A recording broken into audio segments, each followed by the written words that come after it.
दोस्तों, आज हम जिस आधुनिक शिक्षा प्रणाली में पढ़ते हैं, क्या आपने कभी सोचा है कि ब्रिटिश शासक से पहले भारत की शिक्षा कैसी थी? क्या हमारे पूर्वज सिर्फ मंदिर और पूजा पाठ तक सीमित थे, या फिर वे विज्ञान, गणित, चिकित्सा और दर्शन में भी आगे थे? आज मैं आपको लेकर चलूंगा उस दौर में जहां भारत ज्ञान का विश्वगुरु कहलाता था। ब्रिटिश शासक से पहले भारत की शिक्षा प्रणाली का केंद्र था गुरुकुल। विद्यार्थी गुरु के आश्रम में ही रहते थे, चाहे वह किसी भी जाति या वर्ग का से हो। वहां उन्हें केवल किताबों का ज्ञान नहीं बल्कि जीवन जीने की कला भी सिखाई जाती थी, जैसे सुबह जल्दी उठना, ध्यान और योग करना, अनुशासन में रहना। यह सब शिक्षा का हिस्सा था। गुरुकुल में वेद, उपनिषद, रामायण, महाभारत जैसे ग्रंथ पढ़ाए जाते थे। साथ ही साथ गणित, आयुर्वेद, खगोल शास्त्र, राजनीतिक और युद्ध कला भी सिखाई जाती थी। शिक्षा का उद्देश्य था अच्छा इंसान बनना, समाज की सेवा करना और आत्मनिर्भरता सीखना। आज की तरह केवल डिग्री लेकर नौकरी पाना ही लक्ष्य नहीं था। अगर आप चाहते हैं कि हमारा कंटेंट आप तक सबसे पहले पहुंचे तो चैनल को सब्सक्राइब करना ना भूलें। क्या आप जानते हैं कि भारत में ऐसे विश्वविद्यालय थे जिनके सामने आज की आधुनिक यूनिवर्सिटी भी छोटी पड़ जाती है? नालंदा विश्वविद्यालय बिहार, यहाँ 10,000 से ज़्यादा विद्यार्थी और 2,000 शिक्षक रहते थे। तक्षशिला वर्तमान पाकिस्तान, यहाँ से चाणक्य जैसे विद्वान निकले जिन्होंने अर्थशास्त्र लिखे।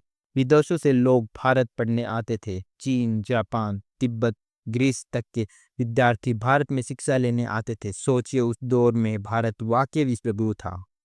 भारत की शिक्षा व्यवस्था समाज से जुड़ी हुई थी। किसान का बेटा खेती की तकनीकें सीखता, व्यापारी का बेटा व्यापार की कला, शिल्पकारी कारीगरी सीखता और साधु संत आध्यात्मिक ज्ञान देते। शिक्षा का सीधा संबंध जीवन से था।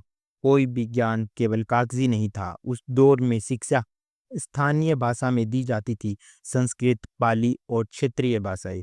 इसलिए हर वर्ग का व्यक्ति आसानी से शिक्षा प्राप्त कर सकता था। आज की तरह अंग्रेजी को जबरदस्ती थोपने का सवाल ही नहीं था। बहुत लोग सोचते हैं भारत में सिर्फ धार्मिक शिक्षा होती थी, लेकिन सच्चाई अलग है। गणित, शून्य, दशमलव और बीजगणित की खोज भारत ने की। खगोल शास्त्र, आर्यभट्ट ने ग्रहों और तारों की गणना की। आयुर्वेद और चिकित्सा, चरक ने शल्य चिकित्साएं की। अर्थशास्त्र और राजनीतिक, चाणक्य ने राजनीतिक और आर्थिक नीतियों पर किताबें लिखी। अब सवाल उठता है, अगर हमारी शिक्षा इतनी महान थी तो फिर क्या हुआ? जब अंग्रेज भारत आए, उन्होंने महसूस किया भारत की शिक्षा व्यवस्था लोगों को आत्मनिर्भर बनाती है। ऐसे लोग कभी गुलाम नहीं बन सकते। इसलिए 1835 में लॉर्ड ने एक नया शिक्षा मॉडल लाया। उनका उद्देश्य था भारतीयों को कलरक बनाना, एक ऐसी पीढ़ी तैयार करना जो दिखने में भारतीय हो पर सोचने और काम करने में अंग्रेजी हो। इस शिक्षा ने भारत संस्कृति को कमजोर किया और हमें अपनी ही जड़ों से दूर कर दिया। दोस्तों, इतिहास हमें यही सिखाता है कि असली शिक्षा वह है जो जीवन का सार्थक बनाती हो। ब्रिटिश शासक से पहले भारत में शिक्षा का लक्ष्य था चरित्र निर्माण, समाज सेवा और आत्मनिर्भरता। आज हमें यह सोचना होगा कि क्या हमारी शिक्षा हमें वह दे रही है? क्या हम अपने बच्चों को सिर्फ नौकरी के लिए पढ़ा रहे हैं या जीवन के लिए? यह सवाल हर माता पिता और हर छात्र को खुद से पूछना होगा।